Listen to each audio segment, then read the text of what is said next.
Thanks for joining us. I'm Chris Ensing. Katarina's away tonight. Here's what's making news now. If we create a system that people can use, then we will be able to get people on the bus. We will be able to improve those ridership levels. If the county believes that everybody should be paying into this across the county and all municipalities should be on board, then perhaps it should be a county levy rather than a municipal levy. I think there's going to be clients that can't afford to go and or to get there because of the cost of fuel. So my customer base is going to be dwindled because of it, I'm pretty sure. We start with a composting conflict brewing in Windsor, Essex. The province says an organic waste program must be in place by 2025, but not everyone is on board with a regional strategy, complicating that process. On this Earth Day, the CBC's Jason Vio brings us part 2 of his organic waste series. So I'm climbing up a pile of garbage here at the landfill in Essex County, which would be the highest point in this landfill, as you can see, which is quite large. And the lifespan here is about 25 years left on this landfill, and about 30% of what ends up here is organic waste, but there is some disagreement among municipalities in Essex County as to who will end up diverting their organic waste by 2025. That's the year Windsor and most of Essex County are being mandated by the province to divert much of its organic waste. But some smaller municipalities aren't required at all to do anything.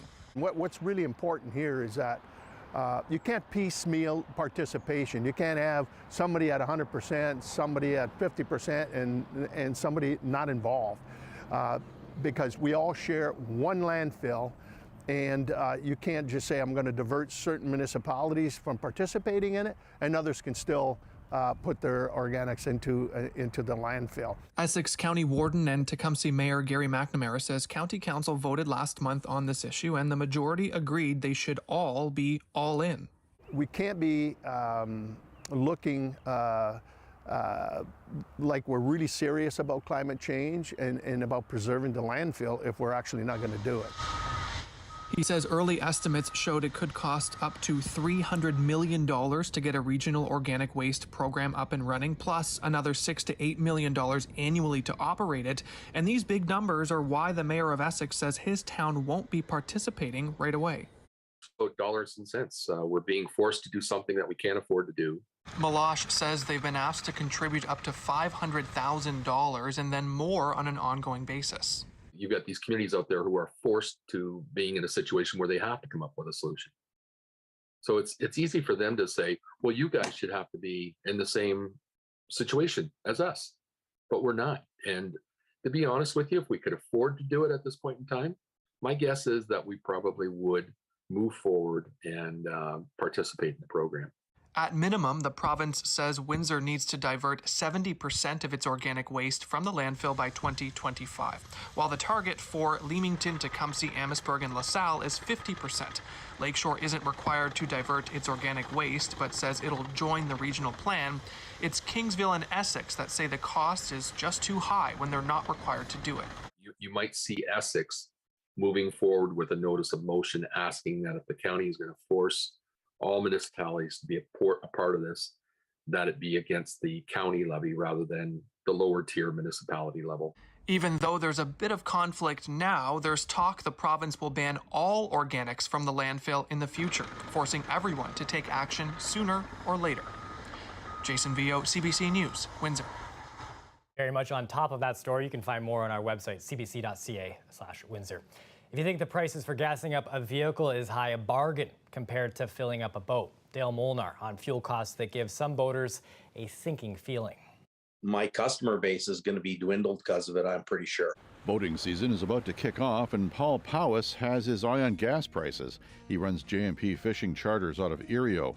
Booking charters months in advance, he only budgeted for a price hike of 10% for marine fuel. Hovering around $2.15 a liter now, Powis says it will eat into about a quarter of his revenue this year. If people choose not to come because it's priced too high or they can't afford it, just because of the increase in price, and you got to add in the increase of their fuel to get there and their increase to everything. So, I would say it's gonna cost me several $1,000s.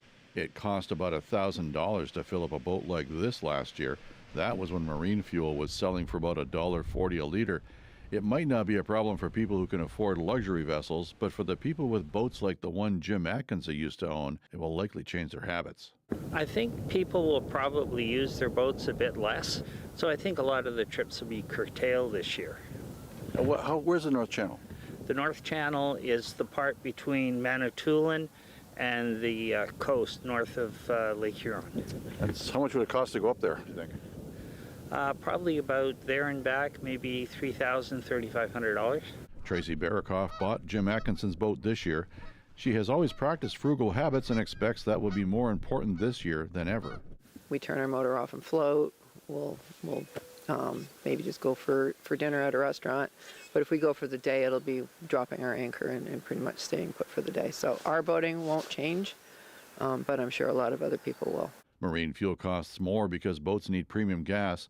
Barakoff says to save money, keep your boat's engine tuned and try to buy the gas at a station on dry land, or boaters can switch to sailing. Dale Molnar, CBC News, Lakeshore. From boats to buses, a Windsor group wants the city to put more money into the public transit system. The group released results from a recent online survey that they ran last fall. I went over them with Activate Transit Windsor Essex co-founder Jessica Bondi. People want transit to be more frequent and more reliable, and there are more people in the city that would love to use transit if the system worked better for them. That was one of our main findings.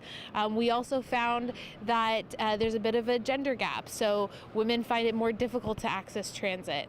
We also found that it creates barriers for employment for people because there is such an unreliable system, transit system in the city. When you talk about the gender gap, to look at the transit system here, what did you find around that? Can you explore that more?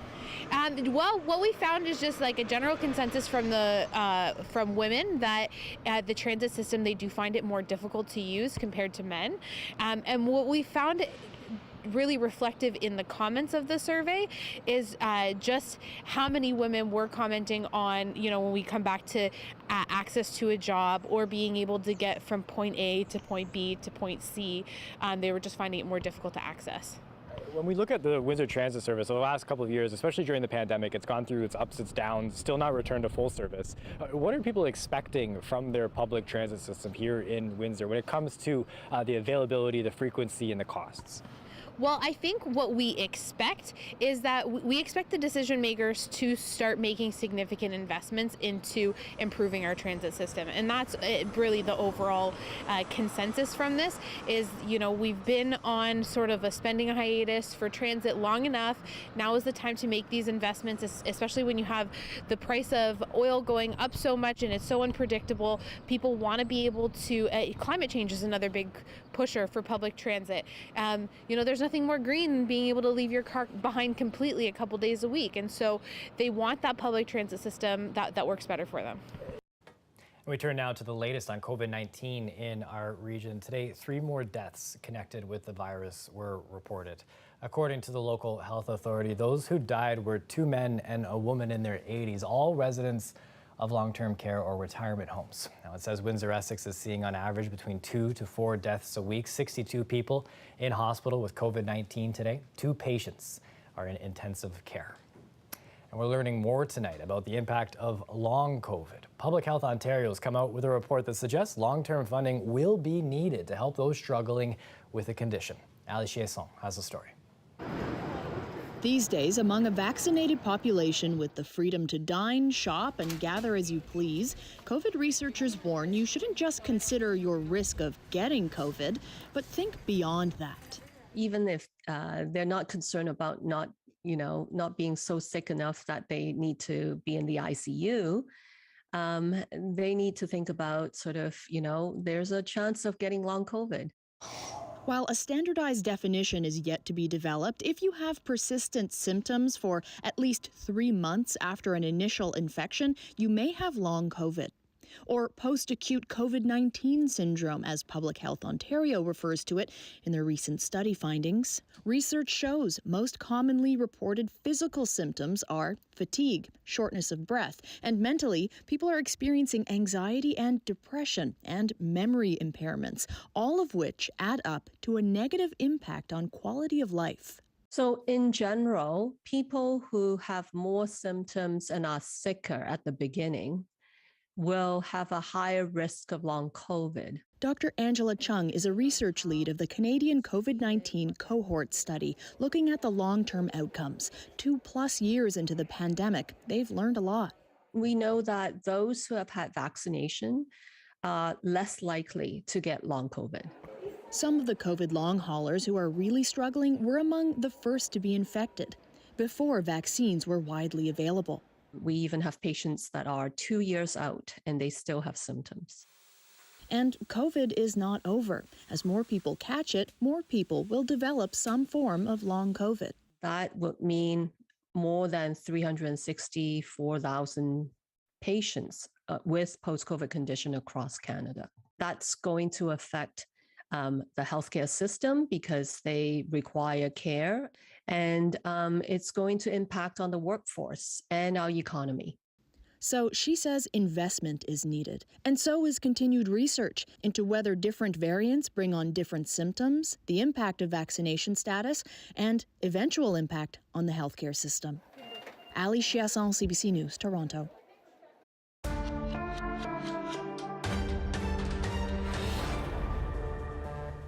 Fighting is raging across eastern Ukraine. Ukrainian officials are acknowledging that Russia has taken 40 villages along the front line. Ukrainian President Volodymyr Zelensky says that those gains will only be temporary, with Ukrainian soldiers determined to push back against the Russian advance. CBC's Ellen Morrow has the latest. Explosions rock Rubizhne, an eastern Ukrainian town now under fierce Russian bombardment. As the fighting intensifies, residents shelter together underground. The toll of Russia's invasion, the fears of what comes next, weighing so heavily. It's impossible to live in our houses, says Ludmila. No gas, no light, no water. Russian troops have taken 40 villages in this renewed offensive. The goal, said a Russian commander today, is to control all of southern Ukraine and the Donbas region, creating a land bridge from Russia to Crimea. Ukraine's President Volodymyr Zelensky chastised Russia for rejecting a ceasefire to mark Orthodox Easter this weekend. This shows how Russia's leaders actually feel about faith, about one of the most important, most joyful holidays, says Zelensky. But we keep hope for peace. The United Nations Secretary General Antonio Guterres is set to meet with Vladimir Putin on Tuesday, the UN says, to discuss ways to end the conflict. That announcement came after the UN Human Rights Commissioner described the war as a horror story of violations against civilians. In Mariupol, now destroyed, tens of thousands of civilians are still trapped. There were no humanitarian corridors today to help them escape. The lives of those who are still there, the mayor of Mariupol says, are in the hands of one person, Vladimir Putin. All the trauma and pain affects everyone in this country. At this donation facility in the West, volunteers pack boxes of food, blankets that will be sent to places hit hard by the fighting. I hope that people will understand that they are not alone. I think it will bring up and the spirit of Ukrainian nationality and the belief in the ZSU and that Ukraine will win the war. So much humanity from these volunteers in the midst of so much darkness for their country. Ellen Morrow, CBC News, Lviv.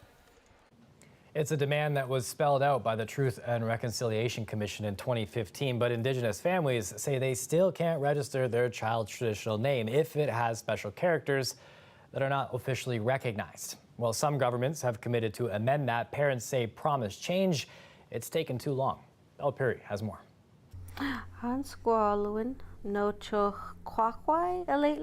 A newborn baby brings with her a chance to reclaim culture and language. This here is Aletla Joseph Curry.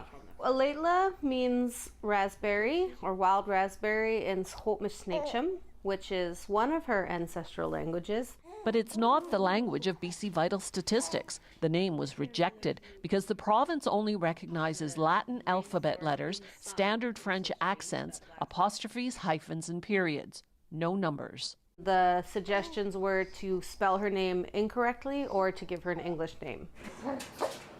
The same thing has happened to other First Nations parents. So his name is Gulgolas Galaask Shaw. It's a place of significance where historically a lot of good things happen there. 3 months after birth, the little one still isn't registered. It's 2022. Our people should be honored. Our people should be uplifted. Legally registered names are necessary for a birth certificate, healthcare, child benefits, and much more. Last year, Ottawa announced a process for all Indigenous people, residential school survivors, and families to reclaim their traditional names on passports and other government ID. But provinces and territories are responsible for names and name changes. In Manitoba, 14-month-old Tokalaway Chiwe Thunder Sky Cat's name was arbitrarily changed. It came back registered, but morphed into 3 names instead of 1, with the accents missing. They don't respect our names. They don't respect how we want to name our babies. They don't respect how we spell. Okay. Manitoba is looking at legislative amendments to allow special characters and names, and this week BC promised a change. Health Minister Adrian Dix says a new inclusive digital font that allows for Indigenous languages to be included in official records is in the works, but he gave no timeline. She needs to be able to have her correct name and documentation now, today. That's the issue. Belle Puri, CBC News, Vancouver. Take a live look outside here. There is the Ambassador Bridge. Now, earlier today, if you were looking out at the right time, you saw a ship do a whole 360 spin. Big day for me. A big day for everyone who might have seen that. Nick Sirkovich is coming up next. I think we got a big weekend plan here. Some nice, warm weather. Hopefully, we see that to the end on Sunday, where there's that Earth Day tree planting available for people as well. That's up next.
Ojibwe Park has been an oasis for people during this pandemic. I've been popping out during there, hoping to get outdoors, just connect with nature. But that visitor center, it's been closed for the past 2 years. That changed today. The Nature Center reopened for just a few hours to mark Earth Day. A brief preview before the official season opening. That's going to happen on Wednesday. Plenty to see at the center, including those little snakes there. That's a Mississauga rattlesnake. There's also several new displays that are depicting the wide variety of creatures that you can find inside the park. Nick Sirkovich joins us now. A lot of chances to plant trees this weekend. Sunscreen or umbrellas? What are we bringing with us? Bit of B. No, you know what? Mostly sunscreen, Chris. Mostly sunscreen. It's just a little bit of rainfall tonight, and then we're getting into some good weather here. Now, current temperatures. What do you think of this? 10 degrees? Should we do better than that? I think so.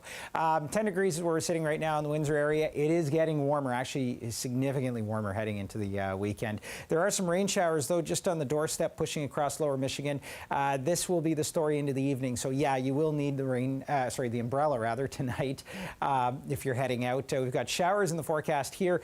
This system sweeps across, but it's on this sort of overarching warm front that's going to bring with it some very warm weather over the next couple of days. Now, we are seeing thunderstorm activity down in Michigan. I think we may see some of that spill over into southwestern Ontario as well. So chance for some rumble of thunder tonight. And then by tomorrow morning, generally clears out. In fact, I think we'll even see some sunshine sort of late morning down in Windsor. Still looking at rain showers, though, out toward the London area. And this is this arching sort of front. So this is all the warm sector of the this low pressure core.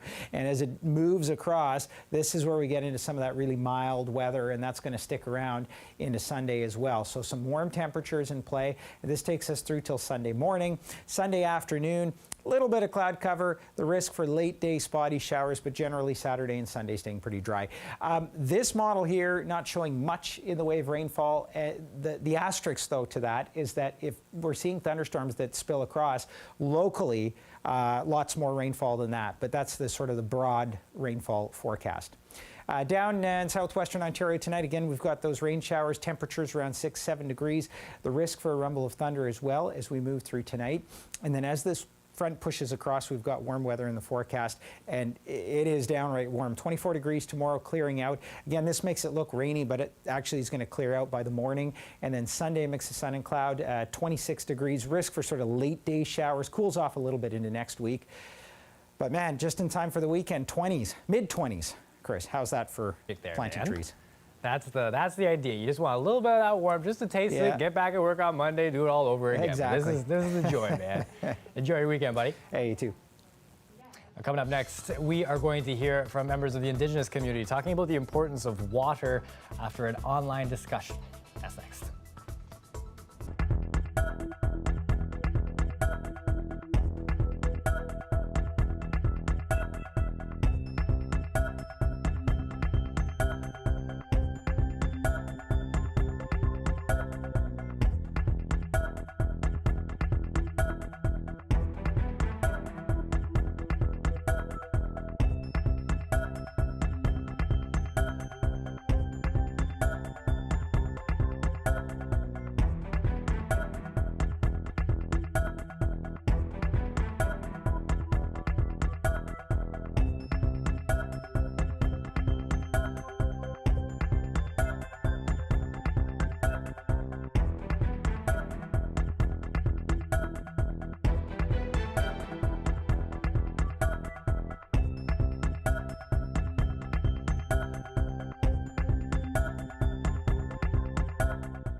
Welcome home.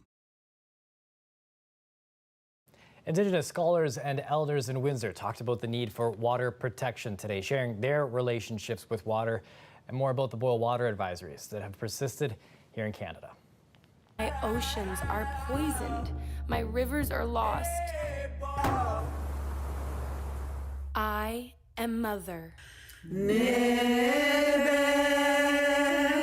From an Indigenous perspective, the water is living. Water isn't simply life, but water is living. She's a living entity, independent, and worthy of respect and worthy of protection. Just, when I think about the water now, I think, how would you treat your grandmother or your auntie or your nieces or your daughters? Would you dump a bunch of garbage on them? No, right? You wouldn't. But yet, when we look at the water and we see the impact we as humans have had, it's incredible. It's absolutely tragic. People call it climate change, right? I call it the Earth's response and the water's response to the utter apathy of humans and the neglect of humans. They're just responding as living entities would, right? If you've been abused and abused and abused and abused years and years and years and years, you are going to respond. With all our thoughts and our prayers and our songs, that the water, can heal. The water can heal as, because it continues to flow, and it will continue to flow. The country's top doctor says that having 3 COVID-19 vaccine doses is important for protection in the era of Omicron. She's urging Canadians planning to travel to get their booster if they're eligible, even if that's not an official requirement.